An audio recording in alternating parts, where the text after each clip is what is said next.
pak rësindje time.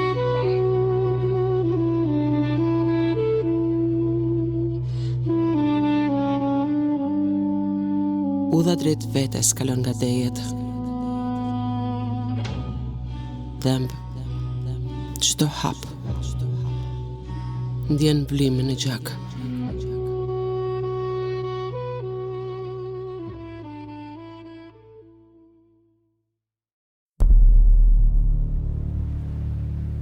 Njëherë një kohë, në brigjet e Adriatikut jetonte fisi i lirë i ardianëve. Mbreti i tyre quhej Agron.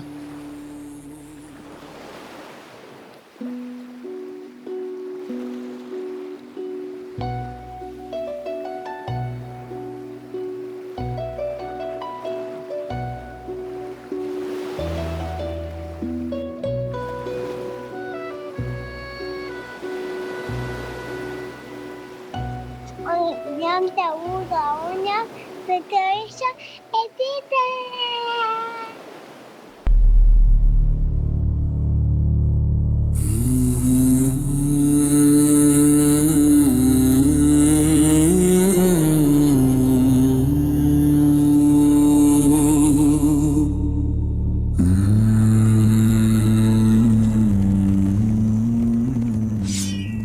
Agroni ishte trim dhe i pamposhtur.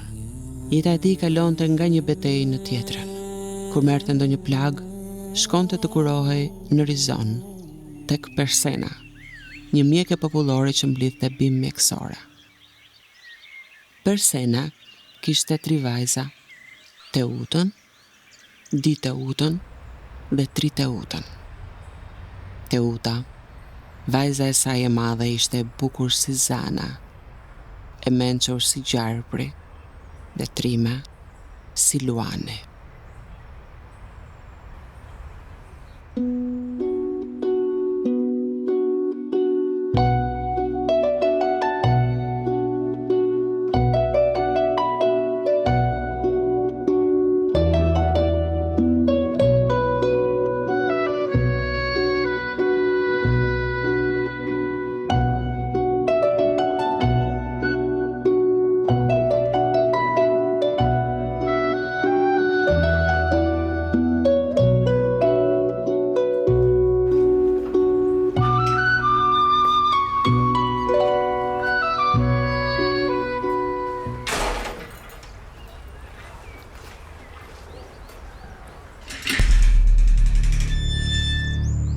Agroni sapo e pa Teutën ra në dashuri me të.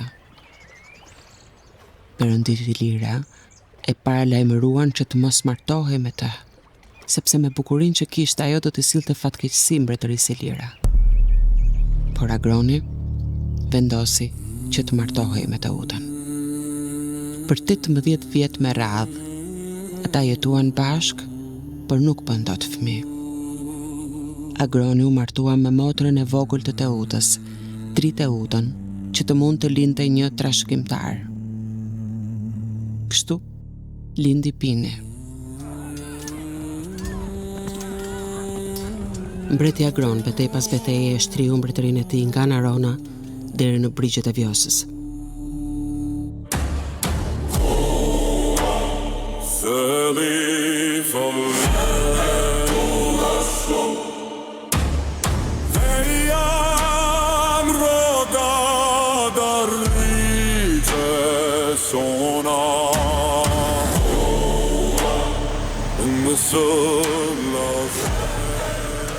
Pasi u kthye fitimtar nga lufta me Etolët, Ilirët dhe mbreti Agron festuan me verë ditë të tëra. Teuta ishte gjithmonë në krahët e tij. Por një ditë, pas një shtrëngimi në zemër,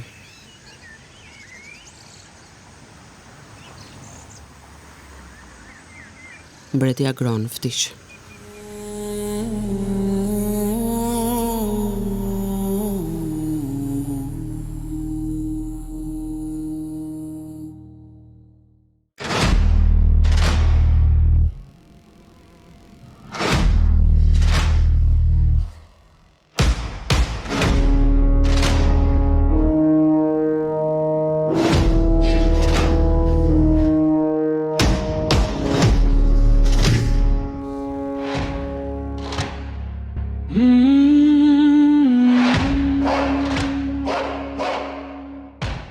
ishte pa mbret.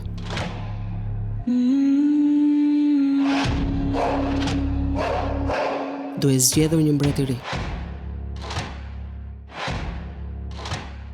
Këshilli i pleqjve që e vlerësonte shumë trimërinë dhe zgjuarsinë e Teutës vendosi që gruaja e parë e Agronit, Teuta, të udhishte mbretërinë derisa Pini të rritej.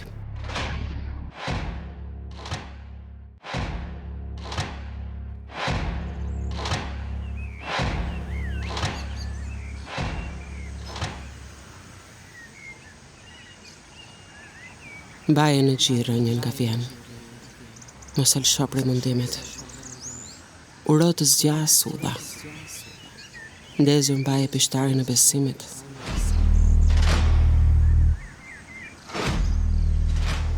Mbretëresha Teutë me ushtrinë me kapiten Trima, Besnik dhe Lembet, anijet e vogla, morën në drejtim mbretërinë Ilire. Ajo sulmoi çdo anije që cënonte kufirin e saj. Porti ishte plot e përplot me anije që vinin prej luftës me plaçkën e siguruar nga sulmet dhe të tjera në gatishmëri për të nisur në luftë me luftëtar të rinj në të. Teuta tentoi të zgjeroj kufijt. Pikërisht në ishullin Vis, ajo cënoi perandorinë romake. Roma dërgoi në oborin mbretëror 2 ambasadorë që i kërkuan Teutës ta ndalonte sulmin pirat ndaj anijeve romake. Lucius Coruncanius, njëri prej tyre, deklaroi se Roma do i ndëshkonte ata të cilët bëjnë padrejtësi. Por për Teutën nuk ka paqe pa luftë. Ajo kishte zemër burri në një krahëror gruaje.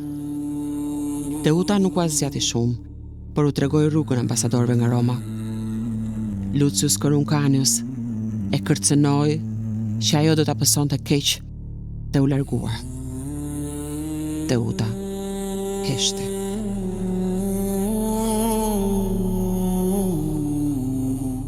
Lucius Coruncanius, papritur, u zhduk. Vetëm njëri nga ambasadorët mundi të kthehet në Rom. Thonë se tjetri u gjendi shtrirë në barë, me syt nga kështjella e Teutës.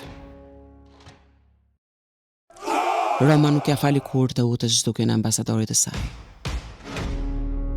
Për herë të parë, 230 vjet përpara Krishtit, romakët kaluan Adriatikun. 200 anije, mbi 2000 kalorës dhe më shumë se 20.000 ushtarë legionar. Teuta i printe luftëtarëve dhe ushtrisë së saj, por romakët ishin të shumtë në numër dhe të armatosur deri në Gruk.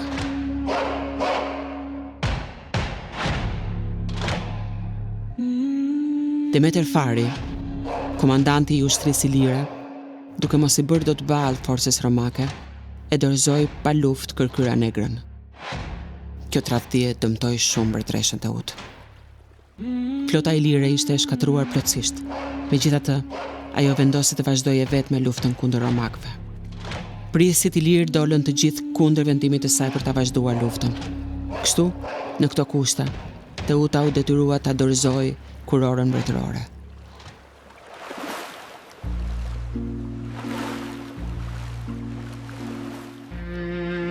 Ajo u kthye në Rizon tek Eoma. Ushtria romake e kërkoi ngado, por nuk e gjeti kurrë. As atë, as varin e saj.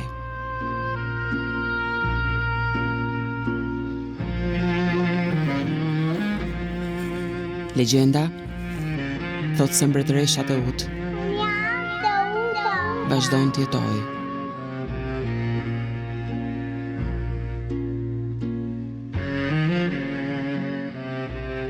Do të mbërish një ditë dhe